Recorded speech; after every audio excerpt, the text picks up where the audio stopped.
ماننے والے جسے ایک لمحے کے اندر پروردگار نے مسجد حرام سے مسجد اقصی سے 7ویں آسمان تک بلایا کہ جب رسول واپس آیا تھا تو کنڈی ہل رہی تھی.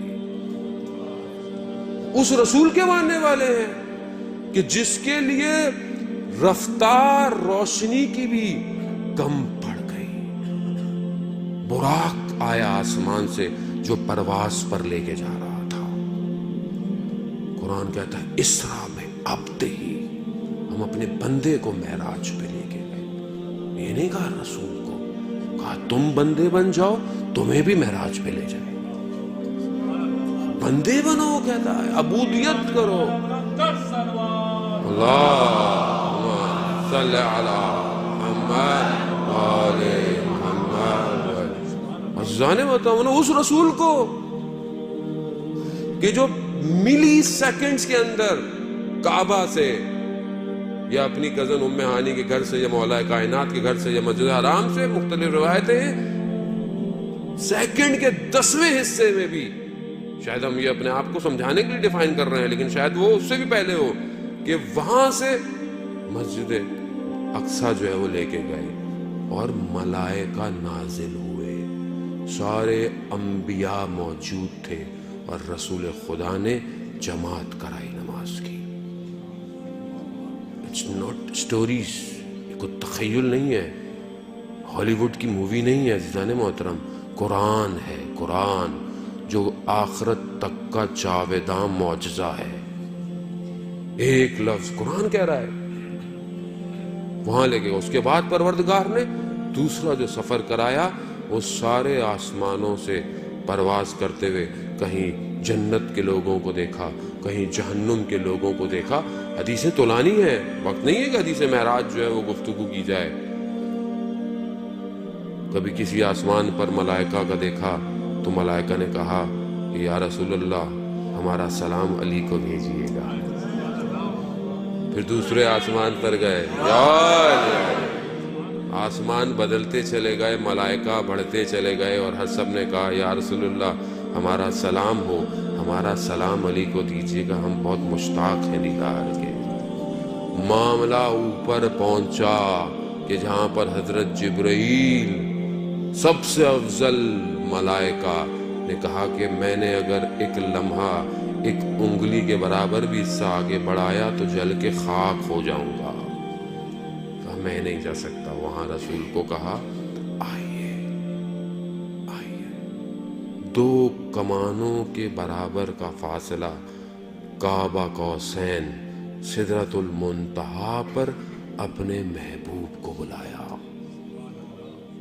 اور پھر محبوب سے کہا کہ یا محمد میں نے زمین پر دیکھا تو میں نے دیکھا کہ تم سوائے میرے کسی کو یاد نہیں کرتے. میں محمود ہوں، تم محمد ہو. اللہم صلی علی محمد. عزیزان محترم، کہا میں محمود ہوں، تم محمد ہو. اور محمد پھر تمہارے بعد میں نے جب زمین پر نگاہ ڈالی تو مجھے علی کے سوا تمہارا کوئی وسیع نظر نہیں آیا. یا اللہم صلی علی محمد. عزیزان محترم، یہ حدیث ہے، متواتر حدیث ہے. اور رسول خدا نے جب رسول خدا کے وجود کو جب پروردگار نے دیکھا، پروردگار سے زیادہ بہتر تو کوئی کسی کو نہیں جانتا نا، اس وجود کو جب دیکھا تو اس وجود میں صرف ایک ہستی کو اتنا لبریز پایا کہ اسی کے لہجے میں پروردگار نے گفتگو کی. وجود کو دیکھا، یعنی دیکھا کہ یہ وہ اس وجود میں بس یہ ایک اور ایسا وجود ہے کہ جس کے لہجے میں خدا کہہ رہا ہے کہ میں گفتگو کر سکتا تھا، اور وہ علی ابن ابی طالب کا لہجہ تھا. کمال. عزیزان محترم، فضائل کو طریقوں سے بیان کرے کہ توحید توحید نظر آئے، نبوت نبوت نظر آئے، اور امامت امامت نظر آئے.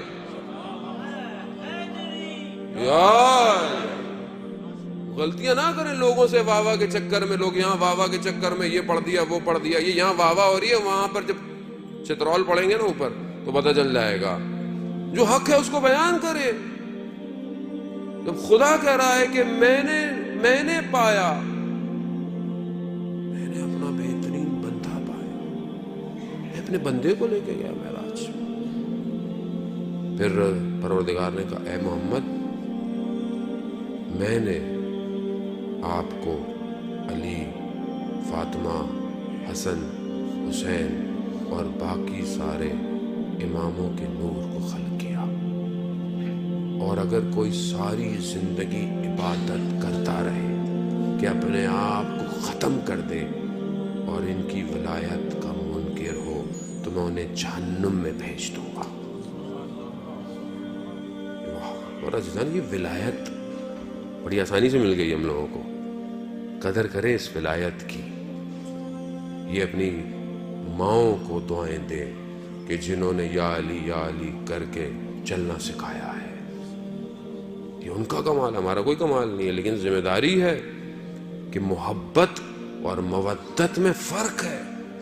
محبت دل میں، میرے دل میں بہت سے لوگوں کی محبت ہے، آپ سے محبت ہے، والدین سے محبت ہے، لیکن یہ ساری محبتیں طول میں ہے یا ہے کہ لیکن جس کے لیے پروردگار کہہ رہا ہو کہ رسول ان سے کہہ دو کہ میں نے رسالت کا کام کے لیے تم سے کوئی اجر نہیں مانگ رہا، صرف مودت اہل بیت کی. تو مودت اور محبت میں فرق ہے. تم نے دل میں محبت ہے مجھے، تو ماں صاحب میں اہل بیت سے بہت محبت کرتا ہوں. وہ محبت جب تک چھلکے گی نہیں مودت میں تبدیل نہیں ہوگی. اظہار کرے محبت کا. وہ اظہار کیسے کرے؟ نعرے مار کر اظہار کرے. اور یہ بھی ضروری ہے کیونکہ یہ ظاہر وجود بھی تو بتائے کہ کس کے ماننے والے ہو. کیونکہ یہی نعرے ہیں تو عرش پہ جا رہے ہیں جن کو پتا چل رہا ہے کہ کس کے ماننے والے ہو. یا